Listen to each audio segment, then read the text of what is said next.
Welcome, everyone, to episode 18 of Healthy Mind, Fit Body podcast. This is Wes, and I have Kevin on the other line. Hey, Kevin. How's it going, guys?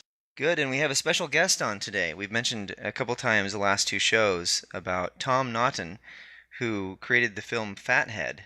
And just a little history of Tom. After a couple years of pre-med in college, Tom switched gears to become a writer and editor of humor essays, No Organic Chemistry in Sight, and then chose acting in LA and stand-up comedy in the comedy club circuit, appearing in major clubs such as Zanies, the Ice House, and Yuck Yucks, as well as in a lot of bars and bowling alleys he'd rather not talk about.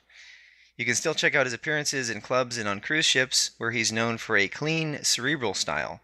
Speaking of cerebral, Tom by trade is a software engineer.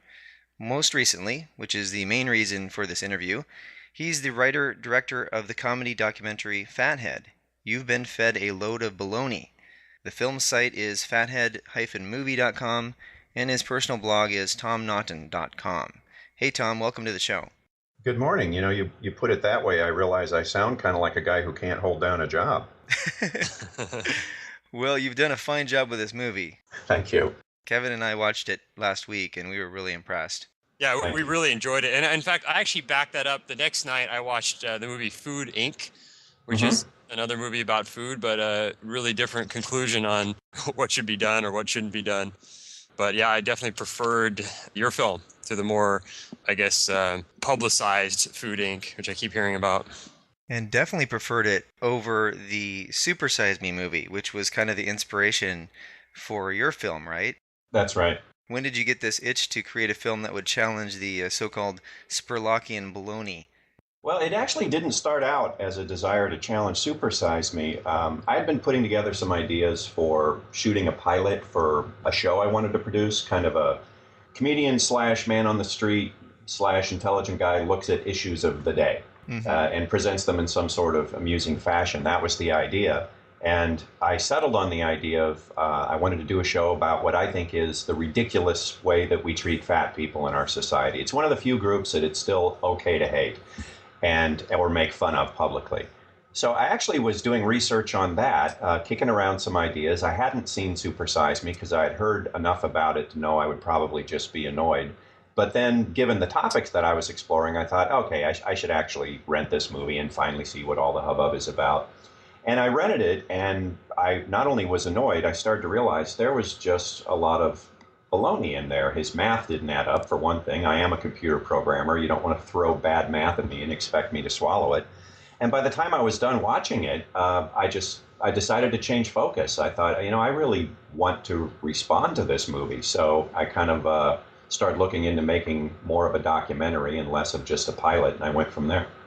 Yeah, interesting. Nice. So after making the movie, do you think that at this point, do you think there is such a thing as healthy fast food, or at least healthier? Well, I don't know if I'd call it healthy fast food. We also have to keep in mind most of what people buy at the grocery store would not qualify as healthy food. So I don't think it's a big slap on fast food to say, no, not a lot of it is healthy. The point is there are degrees of healthy, just as there are degrees of unhealthy. And yeah, some fast food is certainly very bad for you. Anything with a lot of sugar in it is very bad for you. But my beef with Spurlock was, number one, he intentionally way overconsumed calories. He way overconsumed what even his own rules would have allowed him to consume. So in other words, he was intentionally trying to get fat and sick so he could point the finger at McDonald's. And I decided in my approach, I'm not calling fast food health food, and I make that very clear in the film, as you guys know since you saw it.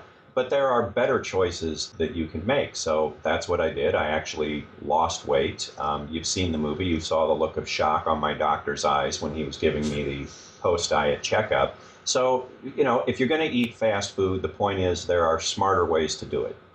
Yeah, that's the one thing I took away from after watching Spurlock's movie was the sugar. I mean, they did mention it in the movie, but it wasn't really emphasized that he was drinking those huge Cokes with sugar, not even Diet Coke most of the time.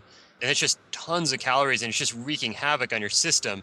And they kind of brushed over it like, yeah, that's just more calories. But that, I mean, if you took away just that, his diet would have been so much healthier in that movie. Exactly. And that's another thing that annoyed me about it was there was a lot of emphasis in his film on, oh my God, look at all the fat in this food.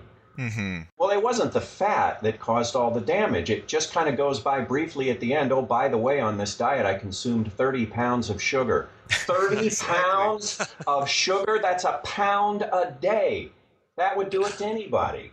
Yeah, and Paleolithic man and woman could never get that much sugar in their diet. I don't think a Paleolithic man or woman could get 30 pounds a year. Exactly, Uh, because it's all bound up in this fibrous foods, and we covered in a previous podcast talking about chimpanzees, and they do eat a lot of like fruit stuff, but it's real bitter fruit, and it takes them, quite a bit of energy to eat those things. It's not like all the stuff that we have in the produce section today, Right. not to mention all the junk food that we have in the center aisles of the grocery stores. Exactly. And even the fruit today. Now, I'm not knocking fruit. I mean, a little fruit here and there is good for you. But first off, a lot of the fruit we have today has been genetically engineered to have a higher sugar content. And second, let's think about our Paleolithic ancestors. Did they eat fruit every day? They couldn't. It was only available in season. They weren't having it shipped in from Brazil in the winter. And you get while the yeah. getting's good, basically. So you can see how the insulin factor plays in there, where it stores those precious sugars as fat till whenever you get it again, right? Yeah, and I don't think it's any accident. I happen to think nature is brilliant. I don't think it's any accident that the fruits and some of the other starchier foods that maybe Paleolithic people did eat, some of, I don't think it's any accident that those become available in the autumn, just in time to give you a little extra body fat for the winter. The problem Exactly. is now we are fattening ourselves up for the winter 365 days a year. Yes, the Yeah, junk food exactly. is ubiquitous. Right. So, given that, in the movie you interview people on the street and ask them, how many calories, or is this bad food for you? What do you think about this meal and so forth? And people have kind of a commonsensical notion of what's good and bad for them.